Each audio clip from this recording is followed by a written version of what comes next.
Halo, suara saya Untuk yang terdengar? TM4 belum Ibu. Mantap ya.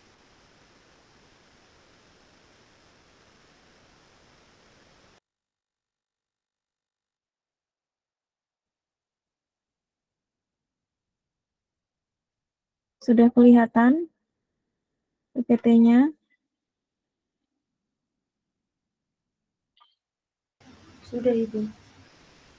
Sudah kelihatan. Jadi nanti silakan kalau yang bertanya, silakan langsung ini aja, jangan angkat tangan ya. Silakan langsung sampaikan, minta tolong PJMK-nya untuk mencatat ya, yang bertanya ataupun yang menjawab ya. Jadi hari ini kita akan belajar mengenai indikator ketahanan pangan. Jadi di sini topiknya jenis indikatornya, terus juga indeks ketahanan pangannya. Nah, jadi Indonesia itu secara nasional itu kan ada target deh ya untuk SDGs-nya ya. SDGs kepanjangannya apa deh? SDGs kepanjangannya adalah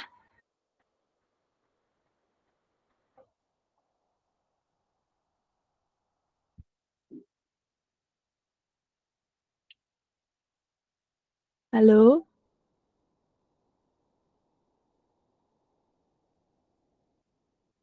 halo. Mohon maaf izin menjawab Ibu, untuk SDGs Ya, itu kepanjangan dari Sustainable Development Goals. oke. Dek ini saya dulu pernah ngajar pendidikan gizi ke kalian nggak sih? Pernah nggak di kelas kalian?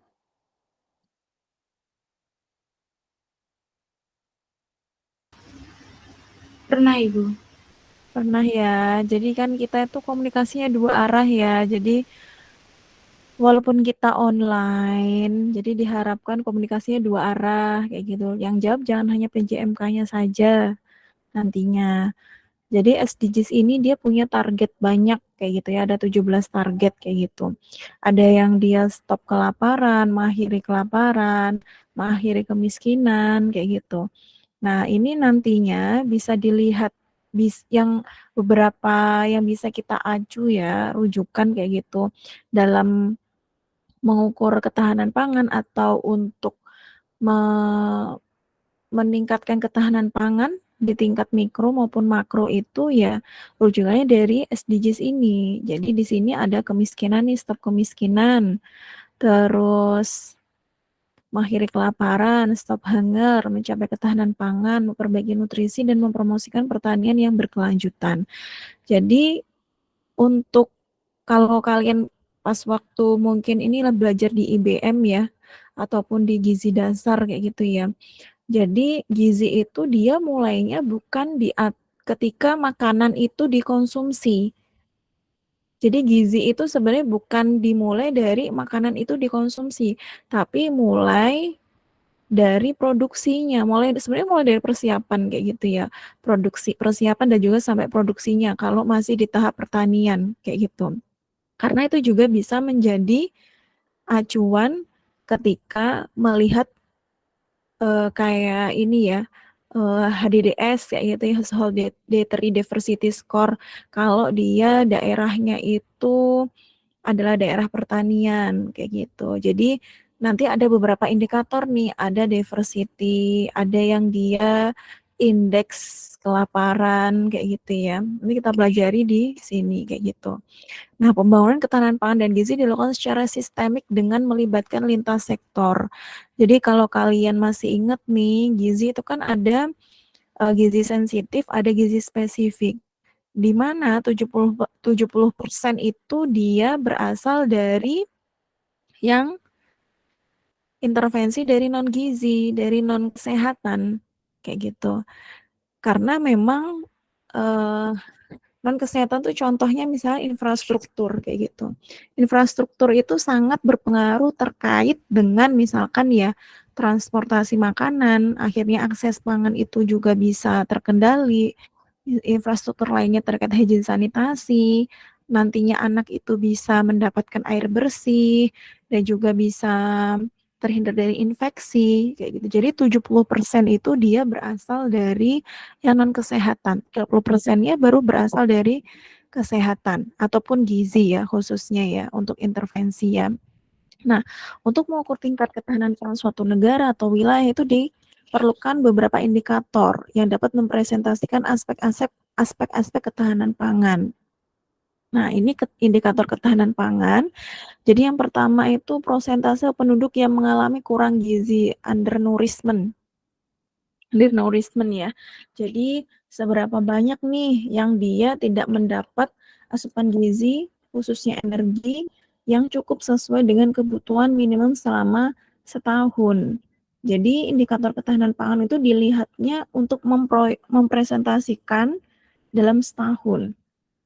Gitu. Makanya yang dinilai sebenarnya tidak hanya yang dikonsumsi, jadi mulai yang diproduksi, yang diimpor, yang diekspor, kayak gitu nantinya. Terus yang kedua, indeks ketimpangan. Jadi ketimpangan aksesnya. Jadi seberapa besar akses pangan antar kelompok penduduk yang berbeda berdasarkan pendapatan ataupun status sosial. Jadi ini lebih ke berdasarkan ini ya, pendapat lebih ke sosial ekonominya ya, bukan ke karena infrastrukturnya ya dia ya. Terus yang ketiga, indeks keragaman konsumsi pangan. Nah, ini diversity-nya keragaman pangan. Jadi kalau ini nanti juga dibahas ya, keragaman pangan itu biasanya dinilainya instrumennya dari recall. Nanti ada cara scoringnya. Jadi nggak hanya kalau di recall kan biasanya kita tahunya dimasukkan di Nutrisurvey sudah kita bisa tahu berapa konsumsinya kayak gitu. Nah, ini hanya keragamannya. Jadi yang dilihat itu adalah jenis makanannya. Nah, itu ada grupnya. Makanannya itu dimasukkan di kategori-kategori, misalkan dia kacang-kacangan. Nah, itu contoh makanannya apa saja kayak gitu. Terus selanjutnya indeks quality gizi. Jadi ini sebenarnya juga sama sih, dia pakainya itu dari recall atau dari FFQ, tapi dia nanti ada bobot skornya. Nih, kalau teman-teman nanti skripsi, ini mungkin masih belum banyak deh ya yang pakai ini ya, Dietary Quality Index sama ya indeks keragaman konsumsi pangan. Nah, ini bisa nih kalian coba mungkin ya. Jadi bisa melihat indikator kualitas gizi kayak gitu ya suatu wilayah kayak gitu atau suatu rumah tangga gitu ya, suatu individu kayak gitu, tingkat kualitas gizi individu juga bisa. Terus indeks ketahanan rumah tangga, jadi untuk menggambarkan seberapa kuat kemampuan rumah tangga menghadapi dan pulih dari dampak negatif perubahan lingkungan atau kondisi sosial ekonomi. Jadi bisa dari lingkungannya itu, misalkan dia perubahan iklim, kayak gitu ya, atau misalkan dia bencana alam, gitu. Dan juga ini kondisi sosial ekonomi. Selanjutnya,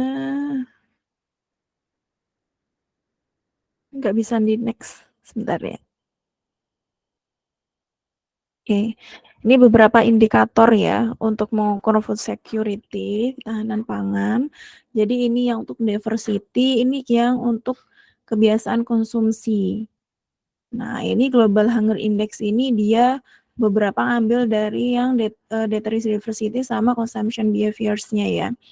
Jadi yang dari diversity ini ada food consumption score, FCS, terus HDDS, ada IDDS gitu ya. Kalau IDDS itu individual, ada WDDS juga ya, Women Dietary Diversity Score kayak gitu ya. Ada spending on food sama undernourishment.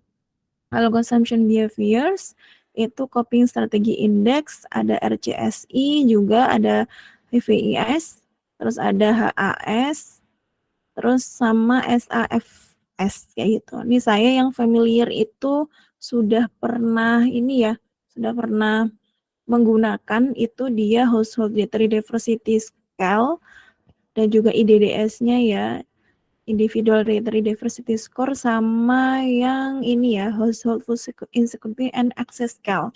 Yang lainnya ini masih belum pernah menggunakan kayak gitu. Tapi ini bisa digunakan sebagai acuan ya untuk melihat food security kayak gitu.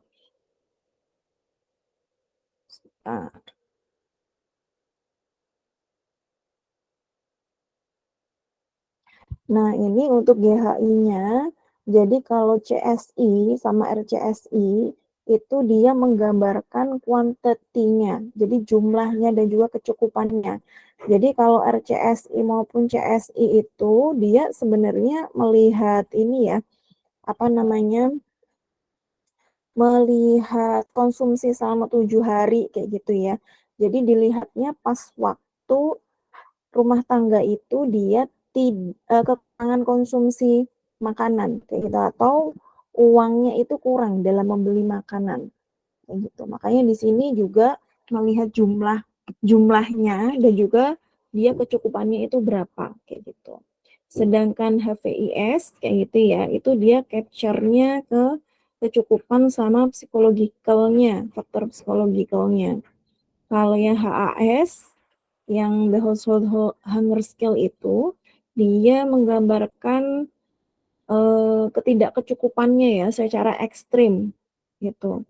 Terus sedangkan FCS sama HDDS ini lebih ke keragaman sama quality-nya. Jadi dia tidak melihat quantity-nya, tidak melihat jumlahnya, cuma dia melihat keragamannya. Jadi berapa frekuensi makanan, bukan berapa frekuensi sih, jenis makanan yang dikonsumsi itu apa saja kayak gitu. Sedangkan kalau GHI secara umum ini ya, dia menggunakan undernourishment, child underweight, sama child mortality. Jadi untuk menghitung tingkat kelaparan kayak gitu. Ini kita bahas di sini. Jadi FCS itu dia melihat selama 7 hari deh ya. Jadi konsumsi selama 7 hari. Diet diversity score-nya. Ini masuknya masih diversity ya dia ya. Jadi di sini dia lebih ke tingkatnya household level. Jadi beberapa ini yang tadi disebutkan itu dia tingkatnya adalah rumah tangga ya. Jadi mengukur ketahanan rumah tangga, mengukur diversity keragaman di tingkat rumah tangga kayak gitu. Nah, ini nanti juga ada beberapa food group-nya. Jadi nanti tuh ada di HDDS ini juga ada food group-nya. Di sini tuh juga yang FCS ini juga ada food group-nya. Nah, itu biasanya nggak terlalu jauh. Cuma ada yang nanti dilihat saja ya, mungkin dicari ya food group-nya ya. Nanti tidak ditampilkan di sini ya. Oke. Jadi ini biasanya digunakan oleh WFP.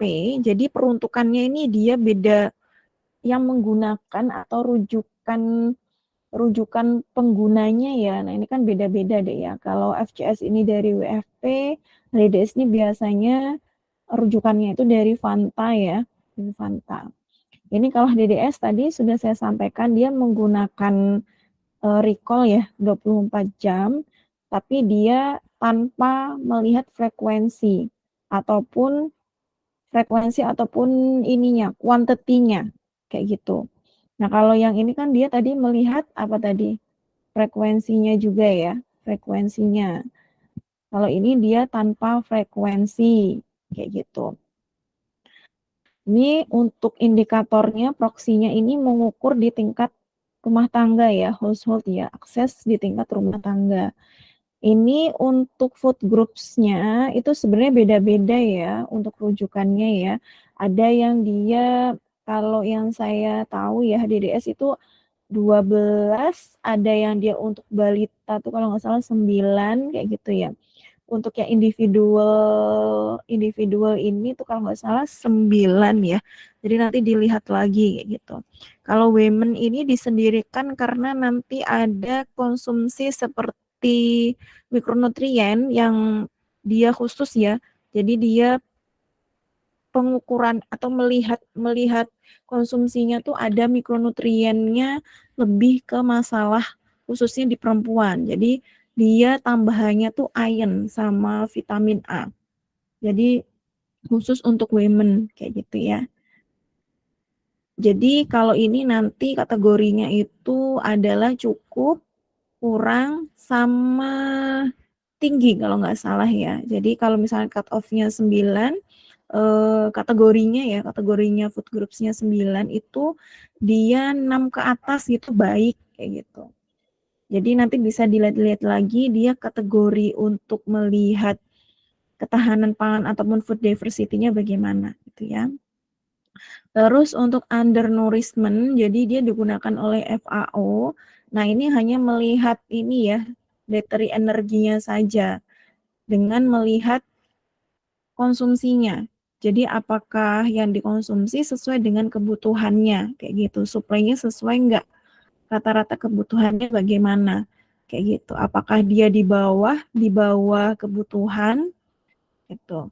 Nah, ini jadi nanti setiap indikator ini dia ada instrumennya apa, terus cara menghitungnya bagaimana, kayak gitu. Terus untuk spending on food ini dia proporsi dari jumlah seberapa banyak nih pendapatan dikeluarkan untuk makanan, kayak gitu. Jadi jadi total income-nya itu dari total misalnya 3 juta nih, seberapa banyak yang dia digunakan untuk membeli makan, gitu. Nah, ini dia juga beda-beda deh ya di sini ya. Jadi dia untuk melihat proporsi dari pengeluaran berbagai macam food groups. Jadi nanti dia misalkan, oh ini sumber karbohidrat kayak gitu tuh dikeluarkannya berapa ini per kapita kayak gitu. Atau protein misalkan, atau bukan protein ya, kacang-kacangan kayak gitu ya. Nah, itu dikeluarkannya itu berapa per kapita kayak gitu. Terus selanjutnya, nah ini CSI, RCSI. Jadi dia di sini juga melihat konsumsinya selama 7 hari, Dek. Jadi pertanyaannya tuh lebih ke apa yang dikonsumsi ya gitu ya. Apa yang dikonsumsi selama 7 hari itu ketika tidak mempunyai makanan yang cukup, atau apa yang dia konsumsi selama 7 hari ketika makanannya itu tidak cukup kayak gitu. Makanya disebutkan coping strategies index ya. Jadi apa yang dikonsumsi nih, consumption change-nya. Jadi oh nih misalkan dia karbonya sedikit nih, terus dia konsumsinya apa nih, kalau sumber karbohidratnya apa kayak gitu. Jadi ini bisa melihat ini ya, kebiasaan konsumsi selama dia tidak punya, selama dia uangnya sedikit dan juga kemampuan untuk membeli makanannya itu rendah kayak gitu. Jadi karena uangnya itu juga sedikit kayak gitu ya. Nah, kalau RCES ini dia untuk melihat kebiasaan yang lebih ini ya, lebih nggak terlalu apa tuh namanya bilangnya, nggak terlalu, misalkan nih nggak terlalu bukan tragis ya, apa ya namanya ya. Jadi kan kadang kita, oh ini walaupun uangnya sedengan, itu kan masih bisa konsumsi seperti biasa kayak gitu. Jadi itu melihatnya nggak sampai dia nggak bisa konsumsi sama sekali. Jadi benar-benar hanya melihat kalau oh ini dia sebenarnya uangnya ini sedikit tapi masih bisa mengonsumsi, tapi dia konsumsinya apa kayak gitu. Makanya dibilangnya laissez-faire coping behaviors kayak gitu. Jadi dia menggunakan, bisa nanti pertanyaannya itu kalau berdasarkan contoh ya, itu pertanyaannya lebih ke ada yang kualitatif kayak gitu, ada pertanyaan apa yang kamu konsumsi kayak gitu ketika tidak mempunyai uang kayak gitu selama 7 hari ini. Apa yang kamu konsumsi ketika kamu kamu bisa membeli makanan yang hanya sedikit kayak gitu yang kamu konsumsi itu apa? Seperti itu ya. Terus kalau HVIS ini dia untuk melihat ini ya, quality-nya. Tidak kecukupan secara quality maupun quantity. Nah, ini juga untuk pengukurannya ini lebih sulit ya kalau kita lihat berdasarkan HDDS kayak gitu yang diversity score, karena ini kan dia consumption behaviors ya. Karena setiap setiap setiap zat gizi pengelompokan makan itu dia punya skornya. Jadi tadi mungkin teman-teman mau mencoba ya, jadi untuk melihat kebiasaan konsumsi kayak gitu. Jadi ada variety-nya di sini ya, keberagamannya juga, preferensinya juga, preferensi makanan kayak gitu tuh bagaimana kayak gitu ya. Terus selanjutnya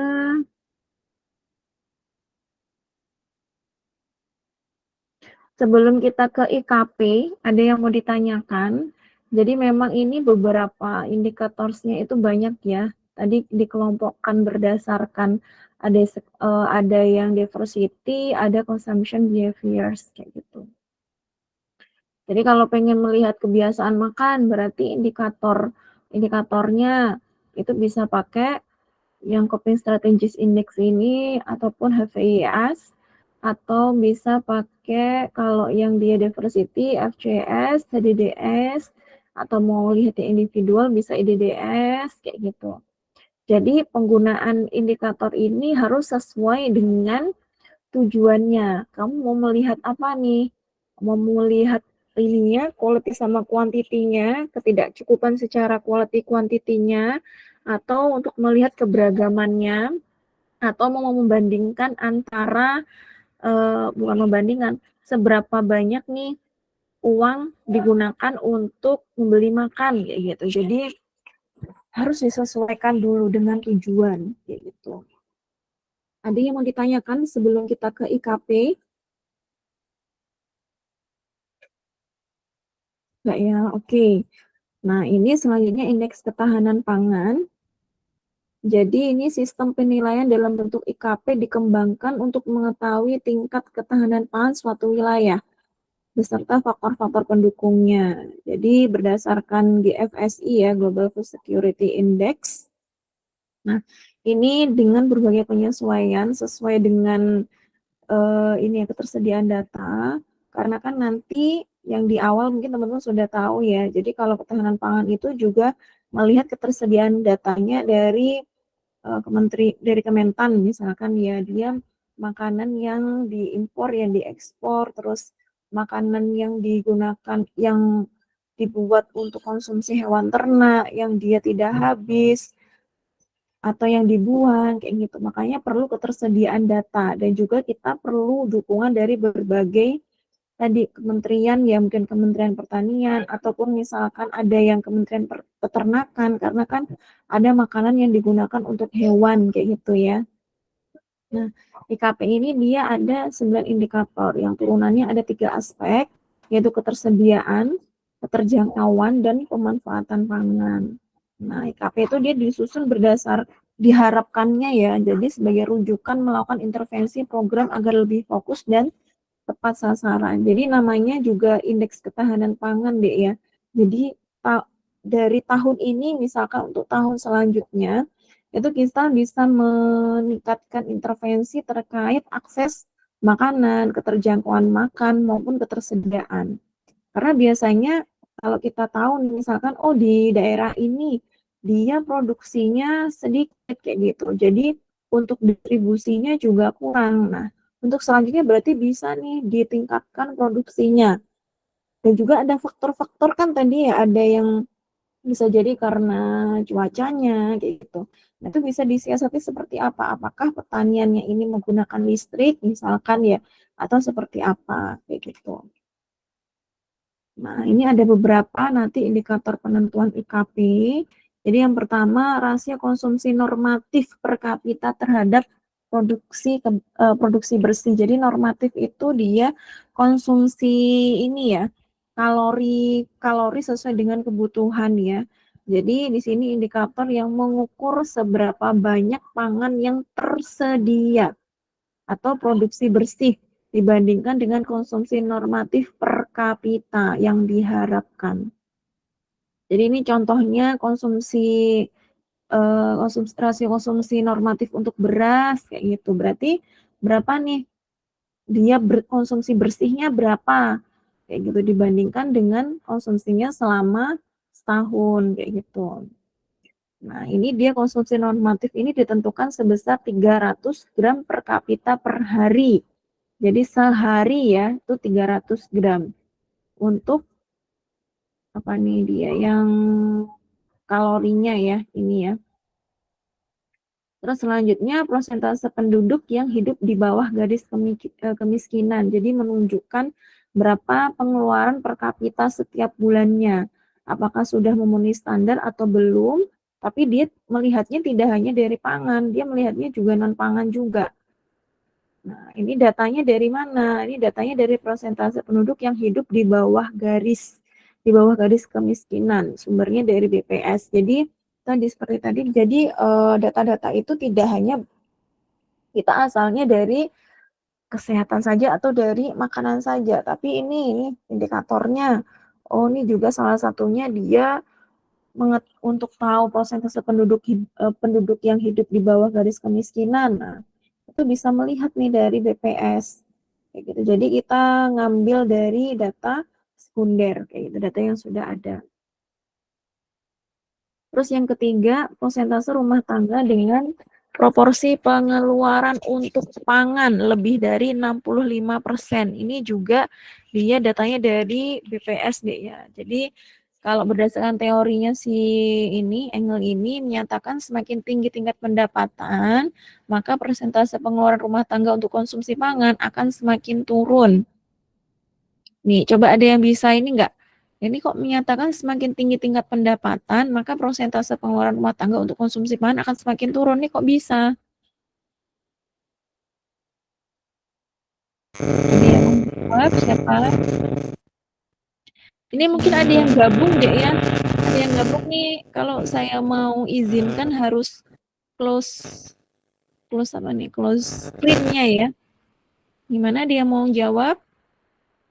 Izin menjawab, Siapa? Ibu. Ya, siapa, Dek? Zuyin, Ibu. Ya, silakan. Iya, jadi untuk kenapa pendapatan semakin Dek, resek-resek, Dek. tinggi? Mohon maaf, Ibu. Apakah sudah terdengar jelas, Ibu? Ya. Baik, Ibu izin menjawab kenapa pendapatan semakin tinggi, maka persentase eh, untuk menyediakan makanannya semakin kecil karena dengan pendapatan semakin tinggi, maka konsumsi pangannya dari yang mohon maaf Ibu, untuk konsumsi pangan setiap orang tidak akan bertambah dengan seiringnya pertambahan pendapatan juga. Jadi untuk yang pendapatannya masih menengah ke bawah, konsumsinya juga tetap sama dengan yang berpendapatan tinggi, sehingga yang berpendapatan rendah itu mayoritas dari pendapatannya dikeluarkan untuk mendapatkan makanan dengan harga yang hampir menyerupai dengan pendapatan yang rendah tersebut. Jadi persentasenya lebih besar dibanding yang memiliki pendapatan yang tinggi. Oke, ini ada lagi yang mau menambahkan? Kenapa nih? Ini kan teorinya yang satu, yang atas sama bawah ini kan hampir sama ya. Jadi kalau makin tinggi kesejahteraan atau makin tinggi pendapatan, pangsa pengeluaran pangan penduduknya semakin kecil, ataupun dia pengeluaran rumah tangga untuk konsumsi pangan itu akan semakin turun.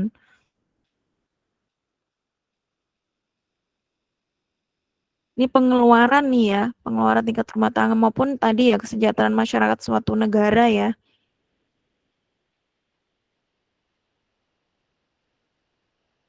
Ada yang mau menambahkan? Ini karena pasti kalau misalkan kita lihat dari teori ini pasti nanti ada beberapa faktor kenapa kok bisa dia dinyatakan seperti ini kayak gitu.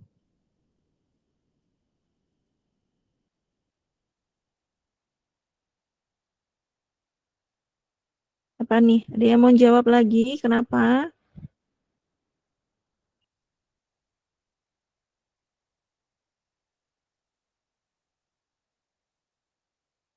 Kenapa? Jadi kalau di tingkat negara itu, Dek, semakin sejahtera, biasanya untuk produksinya itu juga akan semakin banyak, semakin banyak. Otomatis biasanya juga harganya itu dia akan tidak ada, bukan nggak ada kenaikan ya, dia akan lebih lebih apa tuh? Bukan stagnan, apa namanya ya? Lebih bisa terkendali. Kayak gitu. Jadi kalau kita lihat dari yang negaranya ini dulu ya, kalau kita melihat yang tingkat-tingkat secara individu kan beda-beda ya. Kalau kita lihat tingkat individu bisa jadi orang yang pendapatannya tinggi juga sebenarnya bisa juga konsumsi pangannya tuh dia akan semakin banyak juga kayak gitu. Nah, kita lihat di negaranya. Jadi kalau dengan kondisi negara yang sejahtera, otomatis untuk tingkat pertaniannya nih ataupun dia untuk kalau misalkan negara tersebut itu basicnya bukan pertanian, misalkan dia ini apa? Kalau luar ke dalam tuh apa deh? Ekspor ya deh ya? Ekspor atau impor? Kayak Impor, Ibu. Singapura kayak gitu apa? Impor, Ibu. Impor ya. Nah, impor kayak gitu ya. Nah, itu biasanya juga melihat kalau kerjasama kayak gitu dan juga bisa juga kayak di Singapura tuh mengembangkan pertanian yang teknologinya bagus. Nah, itu bisa menekan harga harga bahan makanannya kayak gitu. Jadi makanya kalau di negara-negara itu kayak misalnya di Indonesia lah ya, itu kan setiap setiap ada hari kayak misalkan Lebaran kayak gitu ya, Idul Fitri, Idul Adha atau misalnya tahun baru, Nataru kayak gitu. Itu biasanya kan pejabat itu kan dia survei ya, survei ke pasar kayak gitu, harganya bagaimana. Supaya normal tuh biasanya itu dia akan di stok. Biasanya kan tinggi kan ya untuk menormalkan harga itu dia akan di stoknya akan dilebihkan kayak gitu supaya harganya itu lebih normal kayak gitu ya. Nah, itu juga kejadian juga kalau di negara-negara yang secara kesejahteraan masyarakatnya tinggi, negara maju kayak gitu ya. Jadi negara majunya yang dia basicnya pertanian maupun non pertanian bisa dia untuk menormalkan harga pangan gitu ya. Terus selanjutnya persentase rumah tangga tanpa akses listrik. Jadi fasilitas listrik di suatu wilayah akan membuka peluang yang lebih besar untuk akses pekerjaan atau aktivitas ekonomi di suatu daerah sehingga ketersediaan tenaga listrik dijadikan salah satu indikator kesejahteraan suatu wilayah atau rumah tangga. Nah, jadi kalau misalkan di ini deh di pertanian sekarang itu kalau mau mau ini ketersediaan air di sawah kayak gitu tuh sudah banyak sekarang tuh sawah-sawah yang sudah dialiri listrik. Jadi nggak perlu lagi kita beli eh, apa namanya beli bahan bakar bensin ataupun pakai apa ya pakai bensin bisa pakai yang lain tuh juga bisa kayak gitu ya. Jadi kita nggak pilihannya itu bisa listrik ataupun tadi bahan bakar. Gitu. Tapi kalau bahan bakar biasanya kalau sekarang di Indonesia itu kan ada ini ya dari peraturan dari pemerintah tuh nggak boleh beli bensin dalam skala yang banyak kalau kalau apa namanya di tingkat pertanian pun kemarin tuh juga banyak deh yang nggak bisa beli padahal sebelum-sebelumnya kan nggak bisa beli. Memang itu peraturannya diterbitkan takutnya itu akan dijual kembali kayak gitu ya. Nah itu jadi kalau akses listriknya itu memadai gitu ya, tentunya untuk aktivitas ekonomi juga dia akan semakin baik. Apalagi kalau misalkan di industri kecil ataupun industri sedang besar kayak gitu ya, itu kan pasti dia ini ya membutuhkan listrik kayak gitu untuk aktivitas perekonomiannya gitu. Terus yang kelima, rata-rata lama sekolah perempuan di atas 15 tahun. Jadi ini lebih ngaruhnya ke pola asuh nantinya ya. Pola asuh. Jadi tingkat pendidikan, kalau kalian masih ingat konseptual framework-nya UNICEF, tingkat pendidikan khususnya perempuan tuh dia akan berpengaruh ke pola asuh. Jadi pola asuh di kesehatannya bagaimana, apakah anaknya itu akan dapat imunisasi, anaknya itu dia bisa mengonsumsi makanan yang bervariasi, kayak gitu. Nanti di akhir dia akan pengaruh ke status gizinya itu bagaimana. Terus selanjutnya persentase rumah tangga tanpa akses ke air bersih.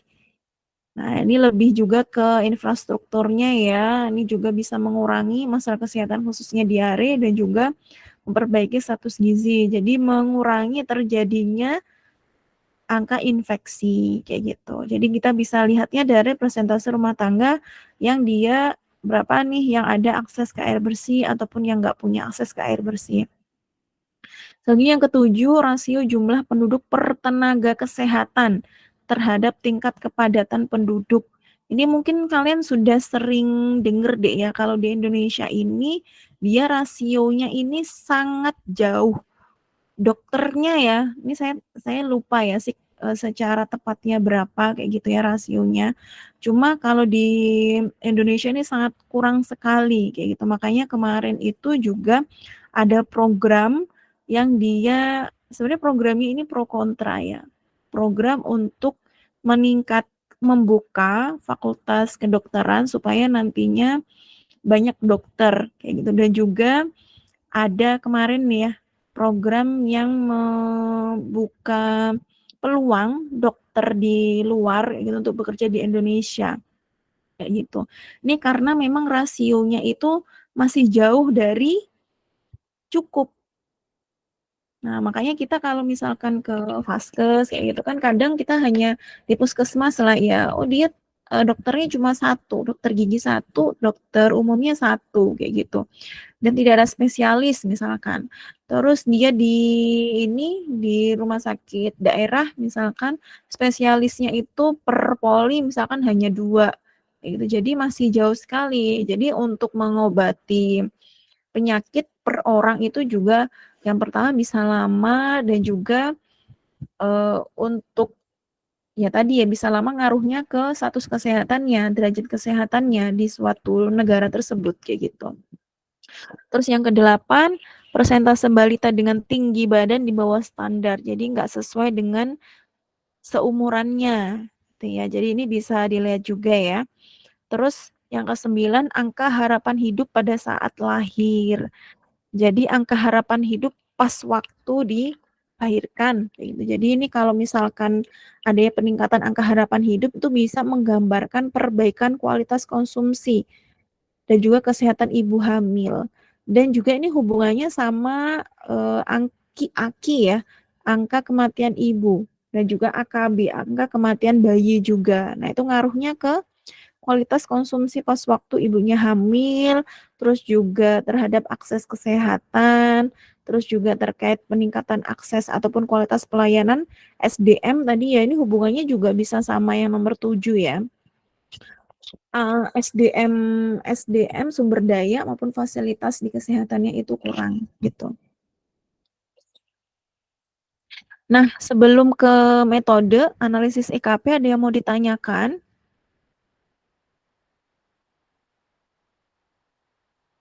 Oke, metode analisis IKP. Jadi metodenya ini pembobotan ya, yang menentukan tingkat kepentingan relatif indikator terhadap masing-masing aspek ketahanan pangan yang tadi. Tadi ada 3 ya tadi ya. Terus metode pembobotan dalam penyusunan IKP ini mengacu pada metode yang dikembangkan oleh GFSI tadi apa nih yang di depan tadi? Masih ingat GFSI itu apa?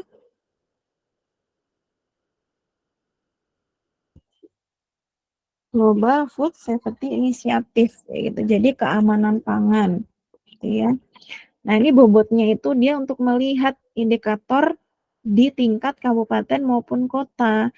Jadi sebenarnya untuk melihat ketahanan pangan ya, Dek ya, itu minimal itu skala mikronya tuh kabupaten atau kota. Memang yang dilihat, yang nanti diambil itu household-nya, rumah tangganya. Tapi cerminannya ketahanan pangan itu dia di tingkat kabupaten ataupun kota. Gitu ya. Terus khusus untuk analisis wilayah perkotaan hanya digunakan 8 indikator dari aspek keterjangkauan dan pemanfaatan, mengingat ketersediaan pangan di perkotaan tidak dipenuhi oleh produksi yang berasal dari wilayah sendiri. Jadi karena perkotaan sudah nggak ada lahan lagi, lahan pertanian ya. Jadi hanya dia digunakan 8 indikator dari aspek keterjangkauan dan juga pemanfaatan pangan. Gitu ya. Terus perhitungan IKP ini menjumlahkan hasil perkalian antar nilai indikator yang sudah distandarisasi dengan bobot indikator dengan rumusnya seperti ini. Jadi ini pas waktu ini ya, kita nanti turun lapang ya. Cuma ini nanti tidak dipraktekkan sekarang kayak gitu. Jadi wilayah yang memiliki nilai IKP yang paling besar merupakan wilayah yang paling tahan pangan. Nanti ada petanya ya, ketahanan pangan itu ada petanya, ada warna-warnanya. Jadi mana nih yang paling tahan, mana yang dia kurang, kayak gitu. Nah, ini dia bobot indikator kabupaten dan provinsi berdasarkan expert judgment. Jadi ini aspek ketersediaan pangan. Jadi rasio-rasio tadi ya, rasio normatif ya, ini bobotnya, aspek keterjangkauan ini bobotnya. Ini nanti kan di ini deh ya, rumusnya ini ya, nanti ya di bobot masing-masing indikator ya.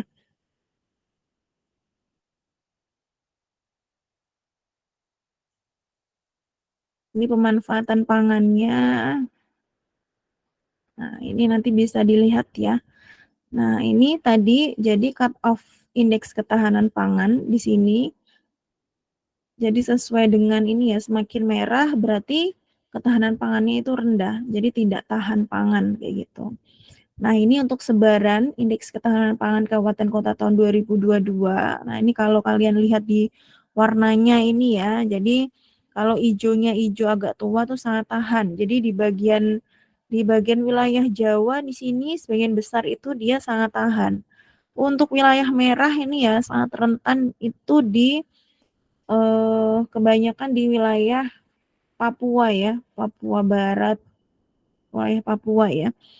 Untuk yang agak tahan itu kebanyakan di wilayah mana? Sebenarnya juga sebarannya ada di beberapa wilayah pasti ada yang agak tahan ya di sini ya, tapi sebagian besar di sini dia di wilayah Kalimantan yang agak tahan ya. Ini di Sulawesi juga kebanyakan itu adalah sangat tahan ya. Tuh. Yang rentan di sini juga di wilayah Kalimantan. Ada yang masuk yang rentan juga. Kemarin IKN tuh masuknya mana, Dek?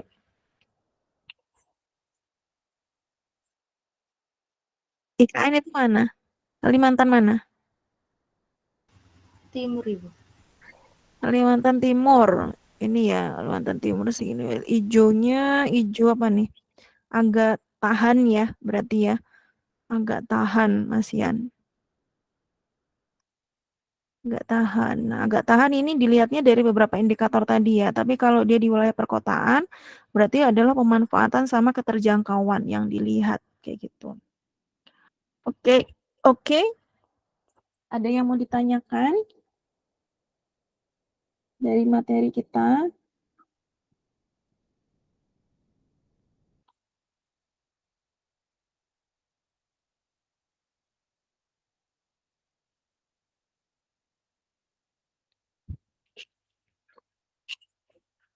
Ada yang mau ditanyakan terkait IKP?